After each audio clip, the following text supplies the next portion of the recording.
నాదెండ్ల మనోహర్ నేను శాసనం ద్వారా నిర్మితమైన భారత రాజ్యాంగం పట్ల నిజమైన విశ్వాసం విధేయత చూపుతానని, భారతదేశ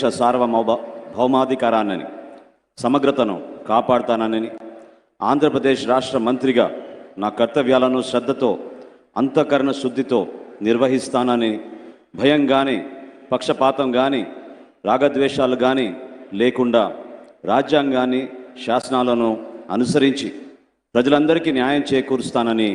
దైవసాక్షిగా ప్రమాణం చేస్తున్నాను. నేను నాదెండ్ల మనోహర్ నేను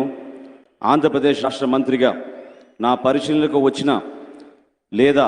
నాకు తెలియవచ్చిన ఏ విషయాన్ని నా కర్తవ్యాలను సక్రమంగా నిర్వహించేందుకు అవసరమైన మేరకు తప్ప ప్రత్యక్షంగా కానీ పరోక్షంగా కానీ ఏ వ్యక్తికి లేదా వ్యక్తులకు తెలియపరచనని